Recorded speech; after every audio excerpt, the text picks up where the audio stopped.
Hello everyone, Earl Henderson, Primordial Defense. Thank you for watching. I have another Monday quarterback video for you. I'm going to play the entirety of this video without any interruptions, and then I'll go back and talk about things that are going on to better explain what's going on, and talk about things that I think that were done right and or done wrong. Without further ado, here we go.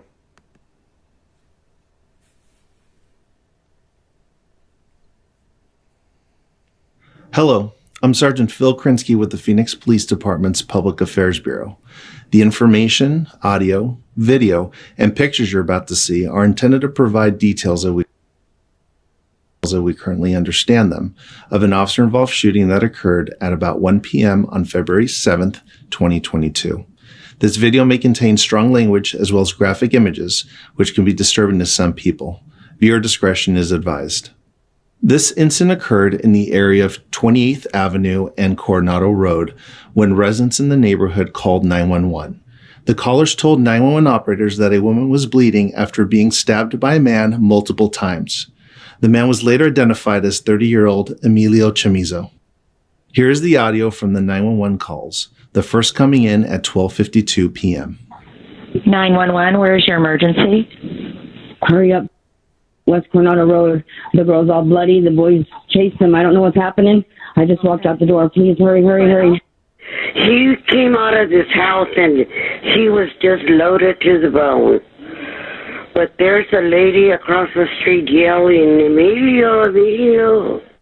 Phoenix 911, what is the address of the emergency?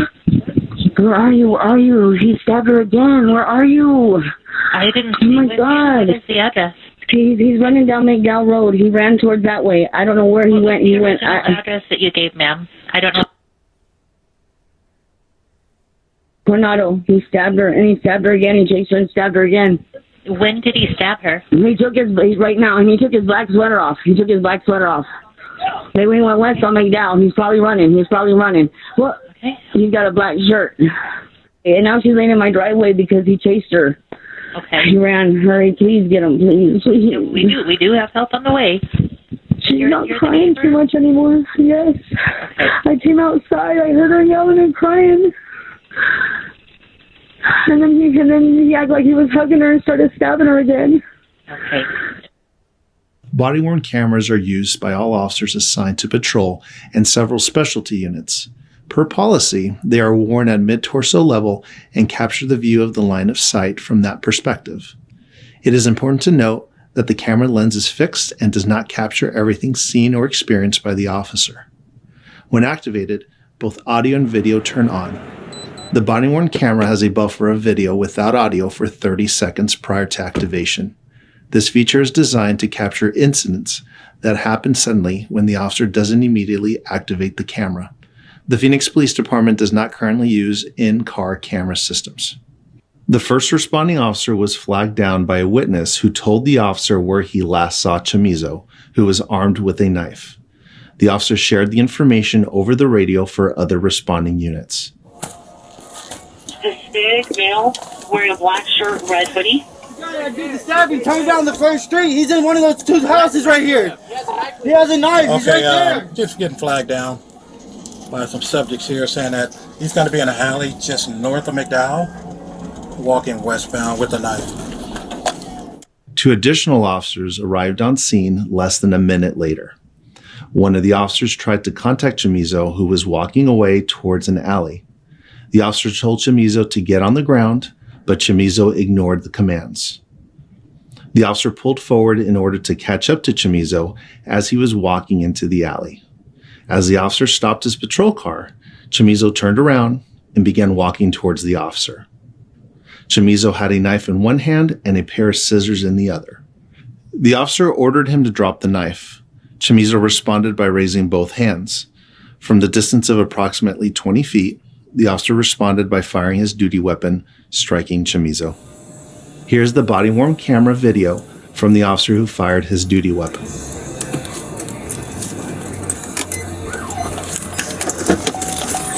Hey, get down on the ground. Get your hands out of your pocket. Drop it. Stop! Stop. Drop the knife! Drop the fucking knife! Drop it! Drop it! Drop the knife! 822 David. Throw the knife away from you! 30th Avenue. Throw the knife away from you now! I need to get you medical help. Throw the knife away from you! Throw the knife away! Almeria. We got suspect down. Throw the knife away from He's you! holding a pair of Throw it scissors. away now! Throw it away! He's got another knife in his right hand. Scissors on the left. Throw it away now! Okay. Throw it away! After the shooting, Chamizo was still holding the knife and the scissors. Officers gave Chamizo commands to throw the knife away. When the officers realized Chamizo was unresponsive, they moved in to provide medical aid until the Phoenix Fire Department arrived. You want to move up? Yeah. I'm gonna get the scissors. I'm gonna get the scissors. Get this You got knife. the knife.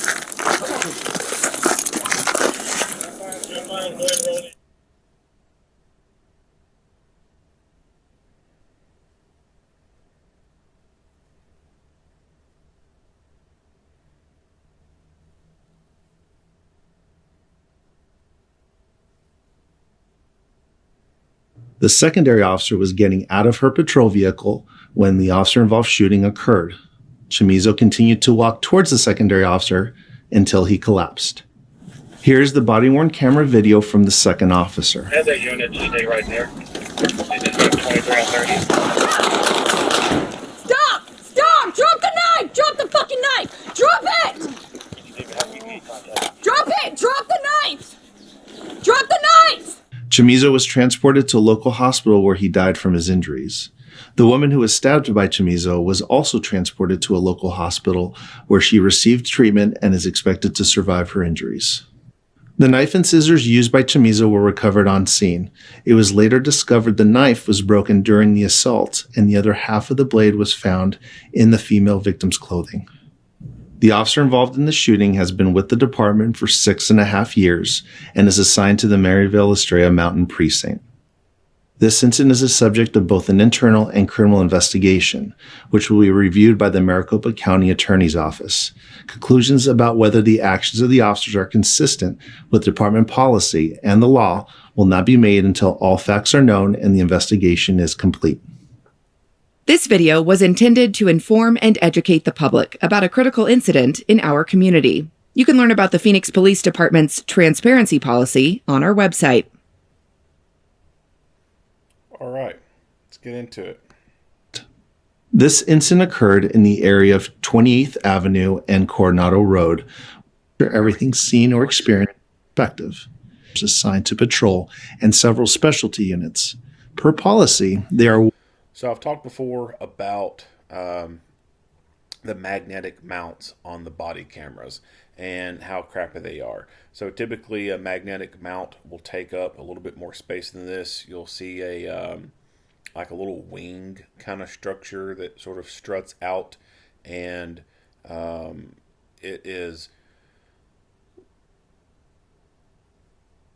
a two-piece type of contraption. You have one contraption that is behind the shirt and it has magnets on it, and then the other contraption is this similar to this. You see the little locking mechanism here for the camera to mount into, and it goes on the outside of the shirt, and it has magnets, and they just kind of both click together, and the magnets are holding on to each other through the fabric.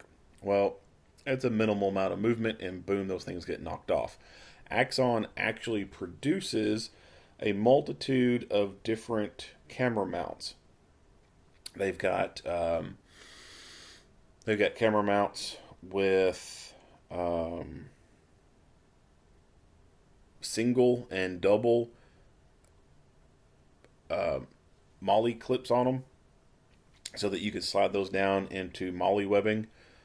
They've got an attachment that has a tech lock mounting option on the back. They've got the magnetic mount. They've got a mount that is basically sort of like a clip, kind of like a badge clip in a way. So if you've ever had a badge that had a clip on the back of it, sort of like a money clip, it has that kind of clip so that you're able to clip onto it. And then they have another one. It kind of has like a wing kind of structure to it, and some of the wing stuff goes in behind the uniform, and the rest of it sticks out to the front, and it kind of tensions in into the shirt, and stays that way. And then there's another one that's sort of more of a almost like a permanent mount that basically you screw through the clothing, and that would be something for like jackets and stuff like that. You could probably even do it for uniform shirts. You just have the holes cut and everything, and sewn in place or cauterized, and be able to go from shirt to shirt. But they might even sell, I think, multitude of those sets so you can have them with multiple uniforms. But anyway, this is something that is way better than a magnetic mount. The magnetic mount will have this little kind of round shaped thing here at the corners, and it just, I don't like it. I don't like the look of them, and I don't like the way that they're just so easy to knock off. And this one has a slimmer kind of profile, and it does better than the magnetic mount. So there's options out there that are offered by Axon. You just got to get them. The magnetic mounts, I guess, are just more popular because it's a universal thing. You can more easily do it, especially with this style of uniform. At least if you got an outer vest with molly webbing on it, obviously the little molly clips on there, or malice clips, I guess you just call them, those are better to use for those things. But anyway, moving forward. Walking into the alley. As the officer stopped his patrol car, Chamizo turned around and began walking towards the officer. Chamizo had a knife in one hand and a pair of scissors in the other. The officer ordered him to drop the knife. Chamizo responded by raising both hands. From the distance of approximately 20 feet, the officer responded by firing his duty weapon, striking Chamizo. Here's the body-worn camera video from the officer who fired his duty weapon. So, first off, I like how he has responded to this call and he has gloves on. I like that. You know, you're responding to a call, there's a person who's been stabbed. Chances are, if you get out with that person, you have to treat injuries. You're going to have the possibility of coming across bodily fluids. The person who's done the stabbing, they could have injuries too, or they could end up incurring injuries from resisting arrest and whatnot. And so there's the chance for bodily fluids to come from them. Anytime there's bodily fluids involved, you want to have protection. You want to have BSI. You want to glove up because you have no idea what people have. And you have to assume that everyone you come across has something. You have to assume they have AIDS, they got hepatitis, they've got something. And you want to keep yourself protected because you don't want to contract something from someone and take it home and then that alter your life for the rest of your life. You know, if you're trying to get a family started and you contract AIDS at work, well, how are you going to be able to start the family if you've contracted AIDS? Are you going to then have sex with your spouse to produce a child and infect your spouse? That's not a good option in my opinion. That would alter your life. It might not, and it even could ruin it for some people. That may be the breaking point for some relationships.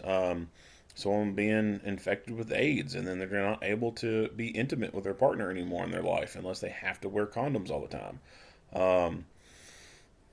It's definitely going to decrease your quality of life, shorten your life even. You lose your immune system and get a cold, you're dead.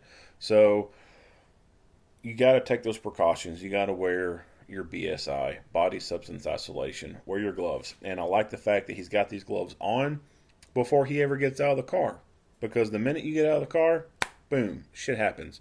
And you got to be prepared right then and there. You can't just rely on the idea that you might have time to put them on later. So I like how he has his gloves on before he's ever getting out of the car.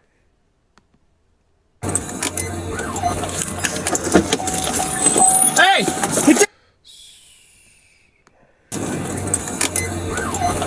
So pay attention here to the door area. You're going to see a red vehicle. Hey! All right, so that red vehicle, take note of that. So he has noticed this person going around into the alleyway, and he's yelled for him to stop. Obviously, he hasn't. Get down on the ground!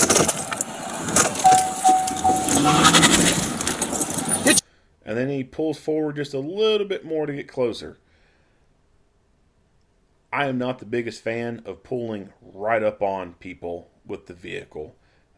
You put yourself at a little bit more risk when you do that, because now you have closed the gap, and that decreases your reactionary time in order to get stuff done. Because now, once you have furthered closing that gap, now this person can very easily, in an instant, turn and close that gap between you a lot faster than you can be prepared. And this is what happens. This guy, he turns and he closes the gap before this officer can fully get out of his car. His car's not even in park at this point. When he starts to fully dismount the vehicle, he has to stop what he's doing and turn back around and stop his vehicle that's rolling away from him and put it in park. So back where you saw the little red car, that would have been an ideal spot for him to go ahead and just park his car and get out. That way he can approach on foot, and he can already have his weapon drawn and be prepared in the moment that this guy turns and becomes a violent threat. If this guy, the suspect, had chosen to sprint towards the officer and start attacking, he could have been on him pretty fast. He's pretty close within this 21-foot range right now. Get your hands out of your pocket! Drop it! Stop! Stop! Drop it! Stop! Get! Drop it! Your pocket! Drop it! Stop! Pocket! Drop it! Stop! Get! Drop it! Your pocket! Drop it! Stop! Stop! Drop the knife! Drop the fucking knife! Drop it! So boom, car starts to take off on him. So he has to stop, turn around, and put this thing in park. And I think this is something that escapes a lot of people, is the fact that there's an emergency brake right here. He could have kind of simply just leaned forward a little bit and smashed that with his hand and push it down. Or he could have, as he's coming closer to the vehicle and he's starting to hop up, he could have smashed it down with his foot. He didn't have to lean all the way into the vehicle and throw it in the park. He could have just engaged that emergency brake right there. And I think, like I said, I think this is something that a lot of people just forget about, because you don't really use it a whole lot. Unless you're living on a hill somewhere and you have to park your vehicle on a hill, then you're using your emergency brake like this sometimes. For everyone else, the majority of the public, there's probably some people who don't even know what the hell that thing is. So that could be options, and that may be something for you to think about in the future stuff. Especially when it's coming up hot to a call. You can simply just take that one left foot and smash down that emergency thing while your hands are doing something else, and you don't necessarily have to throw the gear selector in the park. You can just go ahead and knock down that emergency brake. But anyway, he obviously notices his vehicle's about to escape from him, so he has to stop this damn thing. Drop it! Drop the knife! Drop the knife! A22 David Drop the knife 998. away from you! Drop the knife! Stop! Get! Drop it! So he fires multiple times, but no idea if every round hits or not. Your pocket! Drop it!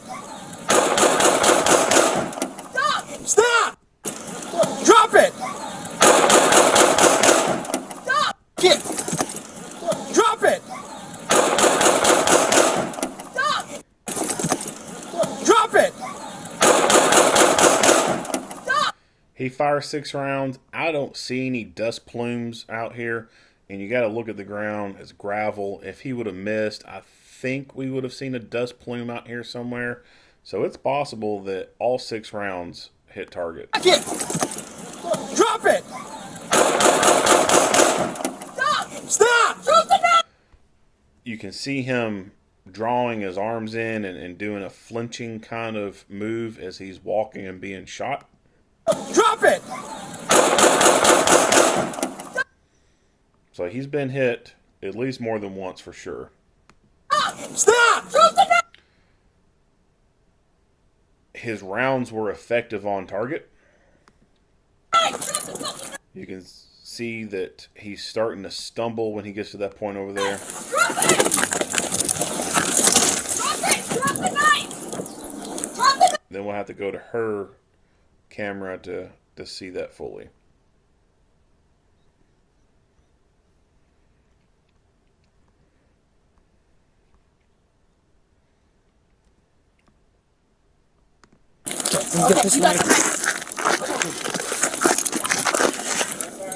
So a lot of people ask questions or complain about the fact that police will handcuff people after they've shot people.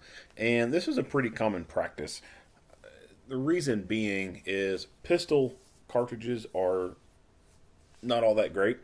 They can kill people, but they're kind of weak, especially when you compare them to rifle cartridges, which is why I always advocate people getting rifles out when they go to calls involving weapons. If you're going to be getting into a fight, a deadly physical fight, you want a rifle. A rifle will outperform a pistol any day of the week. No argument there. Pistol ammunition, although it can kill, it can be lethal, it also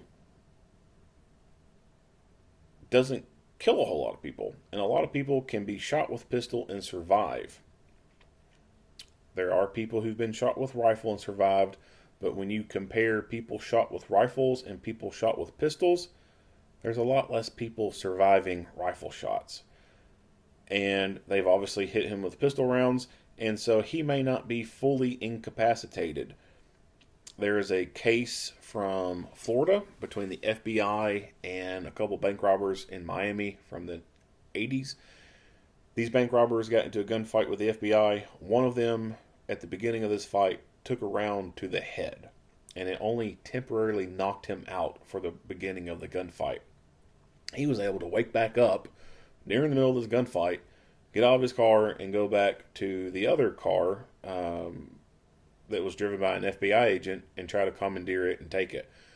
His buddy, at the beginning of the gunfight, took a round through the side of the chest.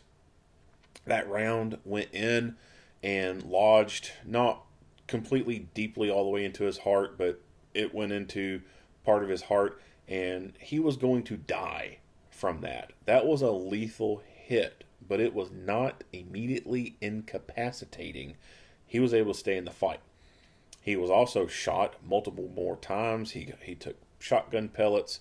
He took some more pistol rounds to his body, and he was able to continue the fight and killed 2 FBI agents and seriously wounded a few more.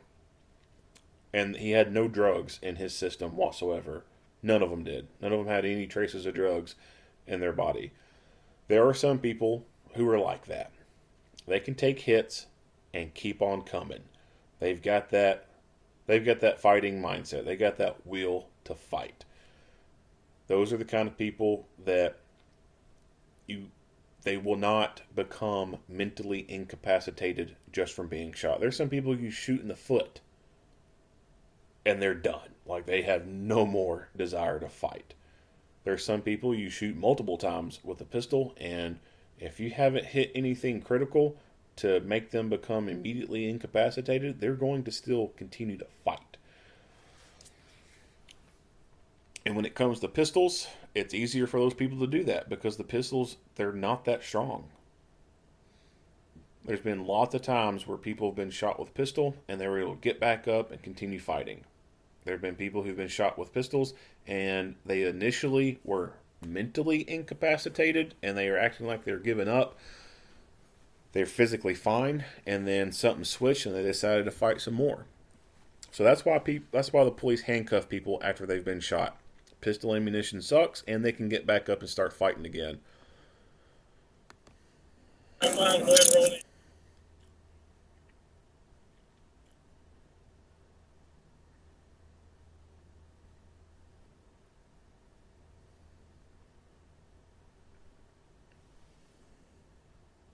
Patrol vehicle and an officer. Have that unit stay right there. They just moved 23 on 30. Stop! Stop! Drop the knife! Drop 23 on 30. Alright, so he's taking hits over here. Stop! You can see the effects the rounds have had on him.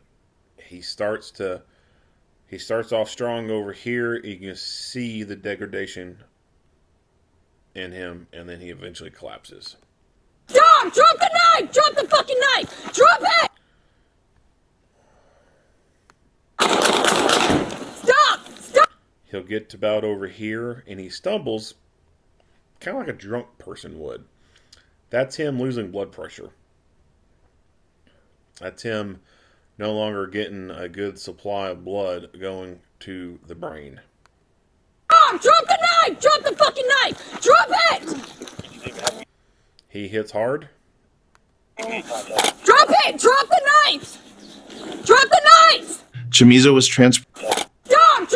I'll back this up some more because there's some sounds I want you to hear. Gave the shoot. Right hand. Throw it away! I need to get your knife away from you! Drop the knife!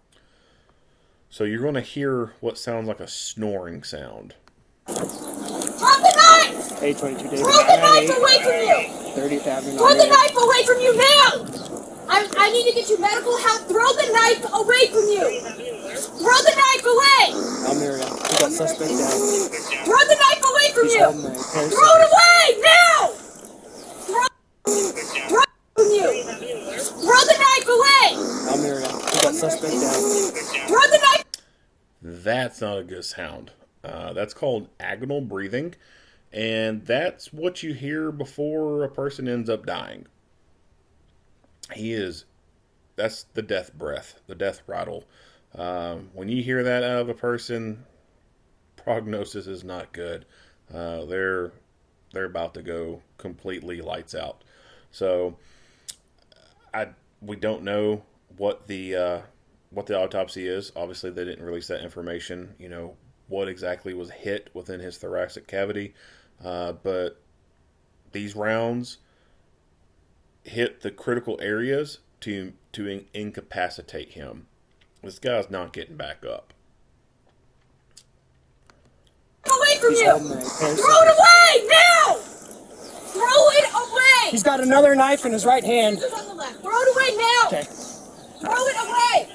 After the shooting, Chamizo was still holding the knife and the scissors. Officers gave Chamizo commands to throw the knife away. When the officers realized Chamizo was unresponsive, they moved in to provide medical aid until the Phoenix Fire Department arrived. You want to move up? Yep.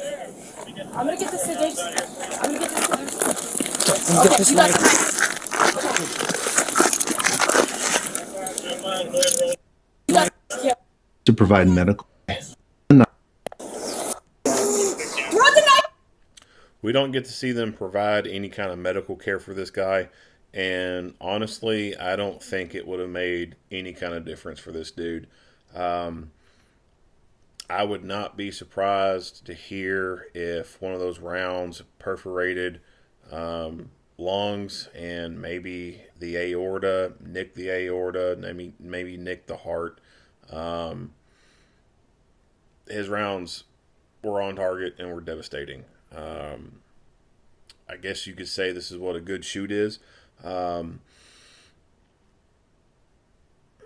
that for outside people looking in, they're like, a good shoot. What the fuck are you talking about? That sounds awful. And it can sound kind of bad, but as I noted earlier, there didn't appear to be any plumes of dust back there. It didn't seem like he missed any rounds. He could have maybe missed a couple.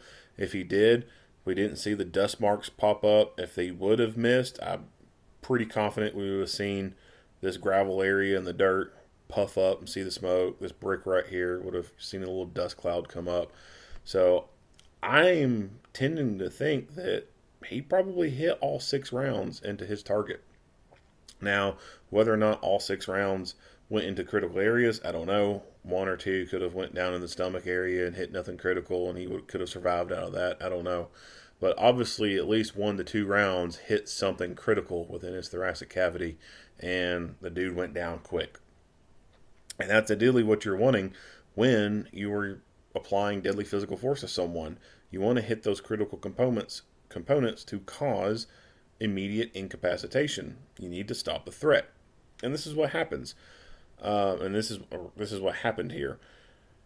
I think that his accuracy can be attributed to the fact that he has a red dot sight on here. Red dot sights are an emerging trend within law enforcement. You're starting to see red dots a lot more and more. It's a trend that I see continuing to grow, and I think that a lot of agencies in the next few years are going to be transitioning over to these red dot sights. They can be easier to use, but it's a training issue with them too. You've got to train with them. Like, you just can't put that red dot on there and expect to be good with it. You've got to basically relearn a little bit on how to shoot this thing. You can find yourself fishing for the dot. You've got to get your draw presentation down good. It's just not something you put on there and just start using. Like, you've got to put a few hundred rounds through it in training to become proficient with it. For new people being hired who are not gun people, which there's a lot of cops who are not gun people. There's a lot of cops who the only time they've ever picked a gun up was after they got hired to be a police officer. Those people, it's obviously a lot easier to train them on the red dots because they haven't had to learn the irons first. And for those people, it's better to train them on the red dot first and then teach them how to use the irons as a backup. For everyone else who's been trained on irons, has been shooting for irons for almost their entire life, it can be a little bit of a transition issue getting into the red dot game. And there's some old heads out there who refuse to go to red dot. I have not been able to transition over to red dot yet. It's a cost issue. 1, the gun that would accept a red dot. 2, the red dot itself. 3, the holsters to accommodate the red dot itself. And then 4, the class to go through to become very proficient with using red dot. And then after taking a class, going and practicing on my own. So there's a lot of money tied up in that and trying to make that transition. It's something I would like to make a transition to because I do see the pros of a red dot. But the con to it is the moolah. Just like anything else in this world, money. But I've said it before, I'm going to do a video on red dots, just haven't got to it yet. But I'll be doing a video on red dots at some point, so keep your eyes open for that. Not much else to say about this video. If you like what you hear and see, go ahead and give me a like and a share. If you have not already, hit that subscribe button and stay tuned for more Monday quarterback videos. Earl Henderson, Primordial Defense. Thank you for watching.